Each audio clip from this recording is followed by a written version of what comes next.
everyone, and welcome to Crochet College. My name is Mia, and today we are going to be discussing how I make these really cute gnomes. What I love about this is that this pattern is easy to follow, quick to make up, and honestly the whole project takes me between 1 to 2 hours depending on how fast I'm going, maybe a little over 2, but it's really nice. They're cute. You can make them with any worsted weight yarn, which makes it an excellent scrap yarn project. You'll even see today in the supplies I'm using, none of these skeins are brand new. There's stuff that I've had laying around. So I think it's an excellent pattern. I hope you enjoy it too. If you'd like to follow along with the written version, you can get that down below, as well as the supplies that I'm using today in the video. If you'd like the same ones, you can get those in the links down below. So with that, I think we are ready to get started. Let's get this down on the table so we can get going. For yarn today, I'm going to be using Impeccable yarn. I have 3 skeins here. I wanted to make a pink one because currently I have a red and green one, and then I have an all green one. I thought a pink one would look nice. So I have 1 skein of pink, 1 skein of white. I have a beautiful skein of this tan, which I'm thinking for the hat and the body, I'll use the tan and the pink. And then I will use the white for the beard, the puffball, and the brim of the hat. And then I do have this deeper tan tone, which I'm going to be using for the gnome. It is an Impeccable yarn, it's just I don't have a full skein left. I've had to ball it up since it got all tangly. In addition to the yarn, we will be using a few of these technical supplies.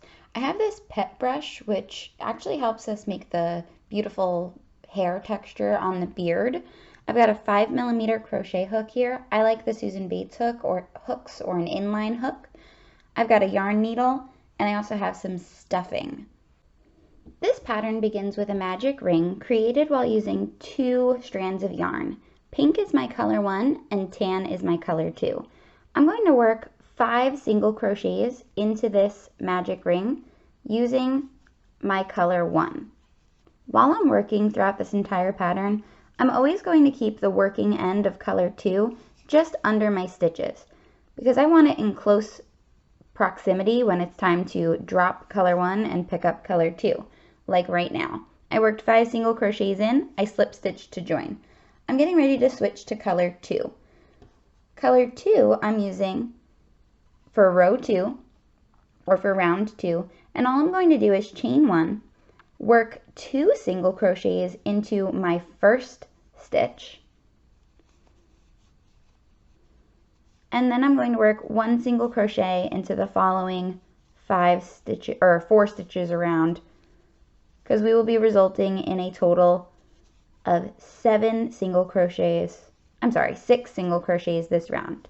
There's an increase of 1 single crochet each time. So we're going to continue to do this 1 increase around each time. I always make sure that I have my working end of my color 1 or color 2 underneath whatever yarn I'm working in the round. So I did row 1, row 2. For row 3, I'm just going to drop color 2, pick up color 1, chain 1, and then I am going to work my 2 single crochets into that first stitch. And then into the following 6 stitches, I'm going to work 1 single crochet.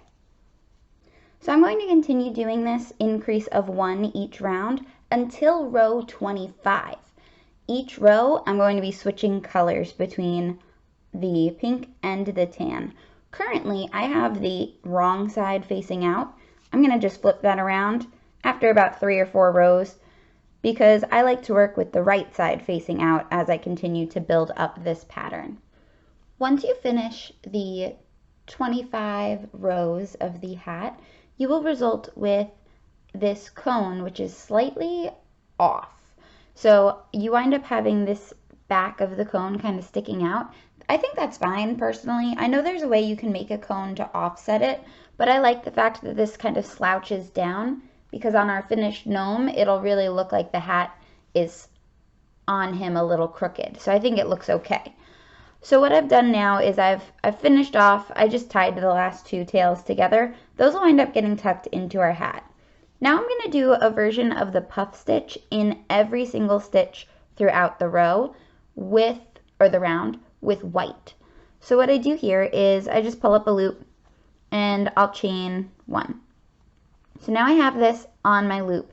I'm going to yarn over, insert my hook into the same stitch and pull up 1 long loop, yarn over, insert my yarn into the same stitch, pull up another loop, and yarn over, insert my hook, and pull up another long loop. Then I'm going to yarn over and pull through all of the loops on my hook. I'm going to do that again in every stitch around. So I'll model that one more time. Yarn over, insert hook, pull up a loop. Yarn over, insert hook, pull up a loop. Yarn over, insert hook, pull up a loop. So I yarn over and pull up 3 loops, or I do that 3 times before I yarn over and pull through. I'm going to do this the whole way around the brim of the hat. Now's a great time to pause the video if you're going to be working on this. I'm also going to make a puff ball out of the same yarn, a little puff, that I will attach on this end of the hat too. So once you've done your puff stitches over here and you've made a little pom-pom and attached it with your sewing needle, I will meet you there. Once you attach your pom-pom and you finish your little puff stitch brim, you'll wind up with 29 of these puff stitches and this cute little guy on the top. If you need, I did make a video for how I made this pom-pom. You can go watch that if you need a little refresher. And with this, we're going to move on to the next step, which is going to be the body. To make the body, it works very similarly as the hat did. We start with a magic ring and we work in creases around each round, alternating between color 1 and color 2. The only difference is that instead of working a cone, we're working a flat circle, and we work 5 rounds of this. So at my 5th round, I have 30 stitches, and I'm going to begin at this round to start climbing and forming a cylindrical shape. So what I do here is I turn my work over, so this way I have the wrong side facing up. I'm then going to switch to my color 2, chain 1. I'm going to work 1 single crochet into every stitch, but instead of going in the top loop or in the bottom loop or even just through the whole top of the stitch, I'm going to work through the post. And I'm coming in from behind because I want that post to start standing up straight. It'll make an awesome little platform for the bottom of our gnome. After the initial circle, which will create the flat bottom of our cylinder, I then work up another 15 rows, only doing 30 stitches. So I'll start by switching to color 2, and then I'll work all the way up those 15 additional rows to make my cylinder. Once I have this cylinder, I can then stuff the body and begin decreasing. To decrease, all we do is we continue switching our colors the same way we've been doing, but instead of working an increase as we would, we're kind of working backwards and skipping a chain. So I'm going to do 4 single crochets and then skip 1, and then do 4 single crochets and skip 1. The skip counts as the decrease. I'll continue to work decreases for the next few rows until I only work 6 single crochets into the round. After I finish the body, it is time for us to start the nose. For the nose, I'm going to use this ball of this deeper tan color that I have, and I'm just going to work a little ball. So my first round will be into the magic ring. I'll have 6 single crochets. My second round, I will do increases to have 12 single crochets. My third round, I will work 12 single crochets around, 1 in each stitch. And my final round, I will work decreases. I make sure I stuff my ball too, so it looks nice and plump. My nose is complete. I've got it nice and stuffed.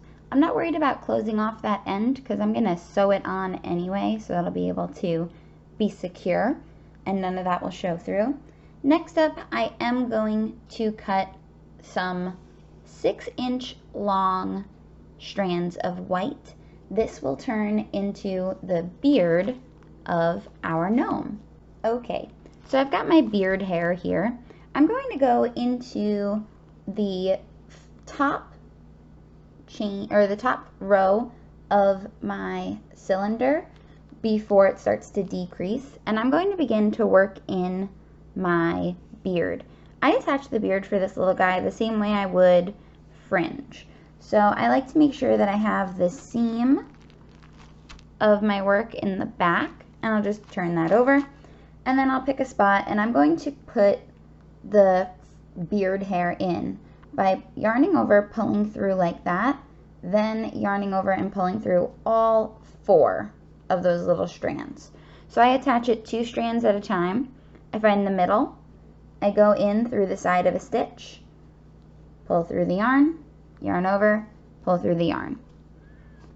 I'm going to do 8 in this row, 6 below it, and 4 below that. Okay, so here's what I was saying about those 8 here.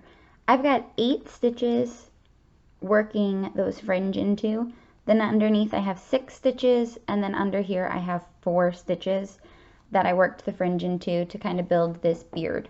You could certainly leave it here, but I want it to have a little bit more of a fuzzy texture. So I'm going to take this pet brush, which I don't have any pets, so it's never been used on animals, thankfully. It'll be nice and clean. I'm going to use this and brush out all of the yarn. Don't be alarmed, you will get a lot of excess little fuzz on the side, but it'll turn into this beautiful fluffy hair. I love this effect. I think it is beautiful, it is so fluffy, and although I do lose a lot of the yarn and it gets a little messy, I think it's totally worth teasing up the fibers to make this beautiful effect. So the last thing we have to do now is just using a matching color and our yarn needle. I am going to sew my nose right kind of on top of the beard. I think I sew it right into that same stitching that I worked the fringe into. And then I'll take my hat, I'll put that deeper side in the back, and I'll wrap it up on him. I love this so much. I think it's going to be beautiful. All right, guys, once you stitch it up, you will be completed with this project. You guys, I love my gnomes. I hope you love yours as much as I do. I'm very excited. I like the pink one. I really think it could be good to leave out even through January and February because it can have that Valentine's Day feel since it's pink. So I'll probably have mine hanging out for a while. But I do hope you enjoyed making this pattern with me today. Please send me the pictures of yours. I'm really excited. I never liked gnomes before I developed this pattern, and now I think I'm a little obsessed. So I am looking forward to hearing from you guys. Please, if you enjoyed this pattern, like and subscribe. I plan on coming out with at least one pattern every week or one video, and I hope to hear from you guys soon. Have a great day. Bye.